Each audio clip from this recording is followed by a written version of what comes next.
Let's begin with a quiet truth most people don't talk about, not very often.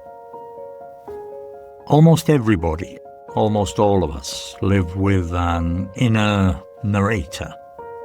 This is a voice inside our head that explains life to us as it happens, like an inner storyteller, if you like. And this narrator comments on our mistakes, it judges our decisions, predicts outcomes, what's going to happen. And very often, this inner narrator tells us what kind of person we are. Sometimes the narrator, this storyteller in your head, this voice, is encouraging, but very often it's not. Many people discover that their inner narrator is what we call harsh. Harsh means severe or unkind or biased, meaning not fair or balanced, biased. When that happens, life starts to feel heavier than it needs to be, more stressful, more difficult.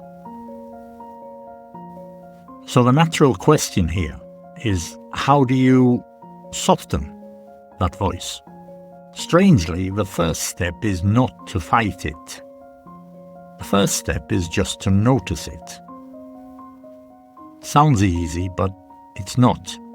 The inner voice doesn't feel like an object you can point at.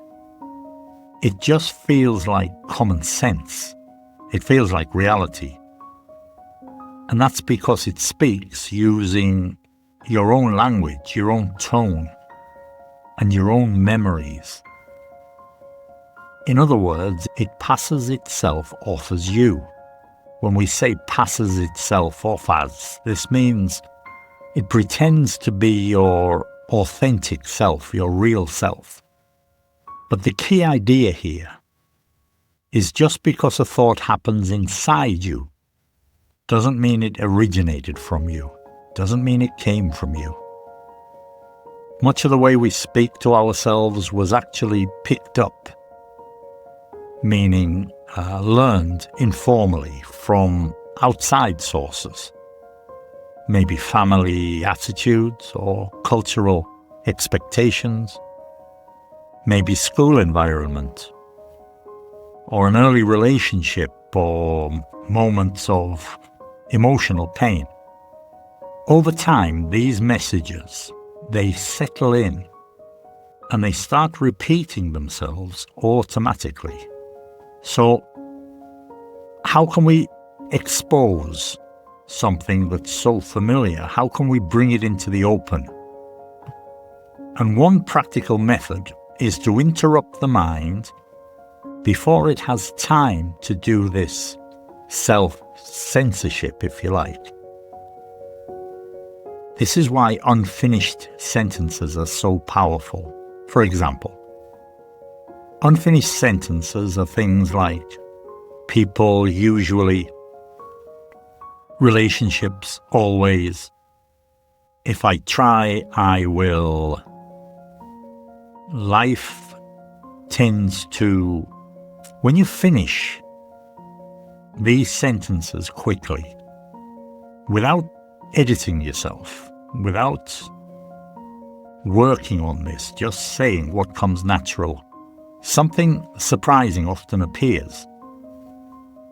You hear yourself say something that feels absolute, like definite, or pessimistic, or emotional, very emotional. And that moment matters, that really matters, because once a belief becomes visible, if you write this down and look at it, once it becomes visible, it becomes questionable, open to challenge, questionable. You can then look at how you finished these sentences and ask things like, where did this idea come from? Who taught me this? What experience planted this, placed this inside me? Very often, the answer lies in a specific memory, a concrete event rather than a general truth, a specific memory.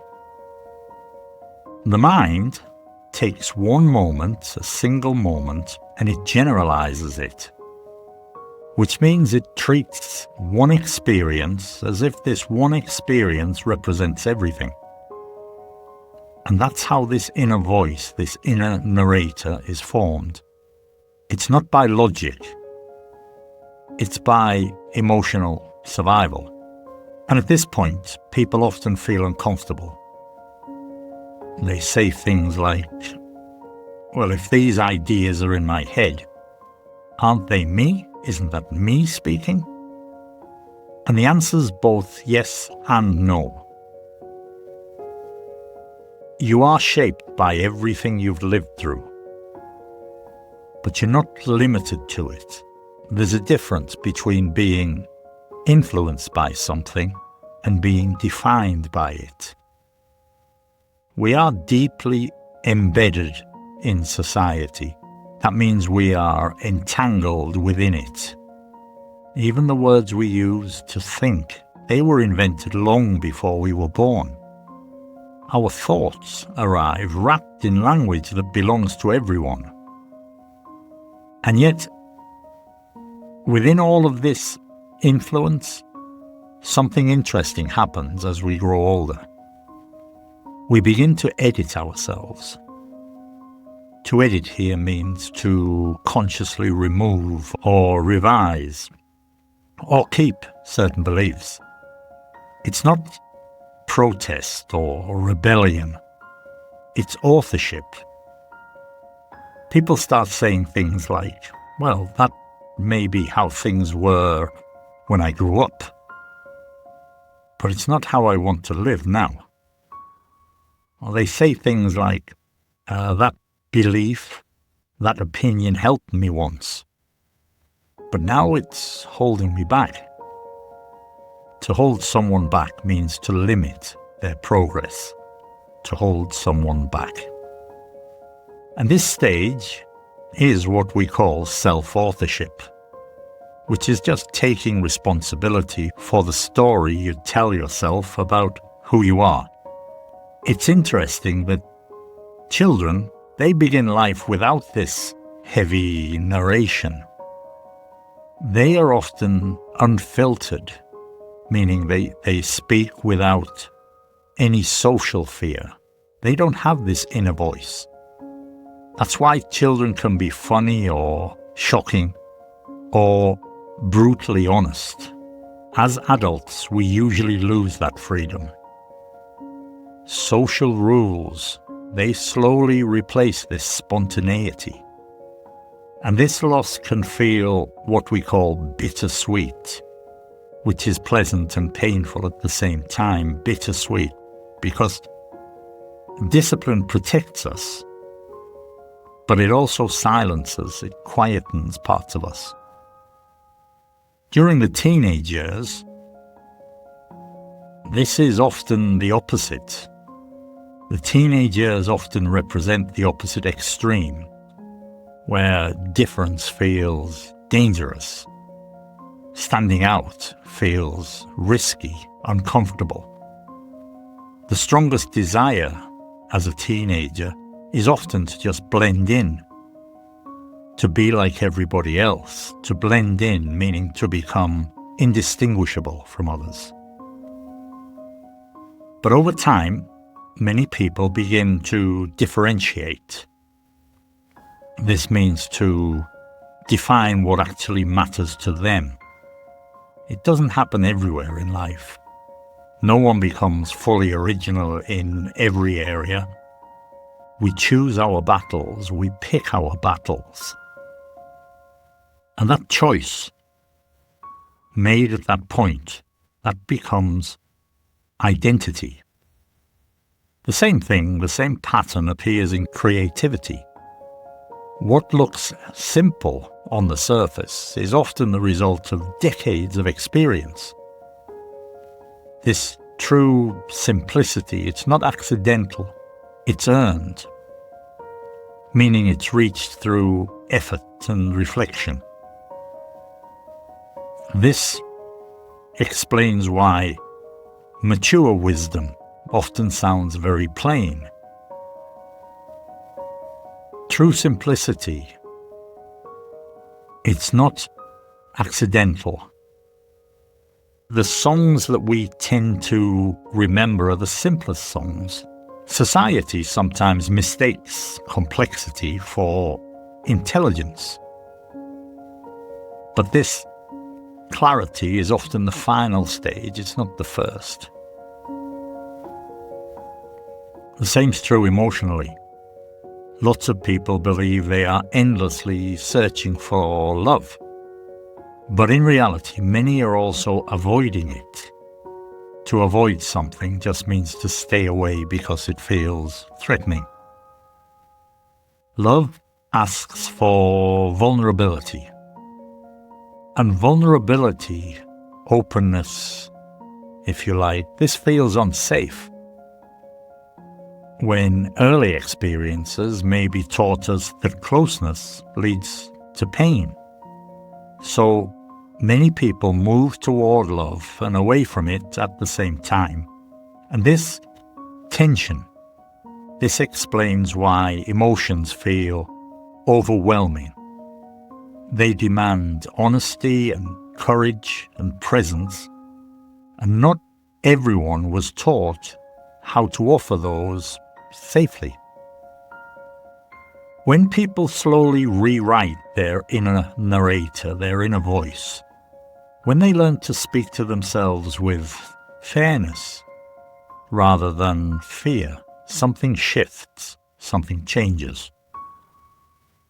The voice inside the head stops being a judge and starts becoming a guide. Some of the key vocabulary from this episode. Inner narrator, that's the voice that explains life internally. Harsh is unkind or severe.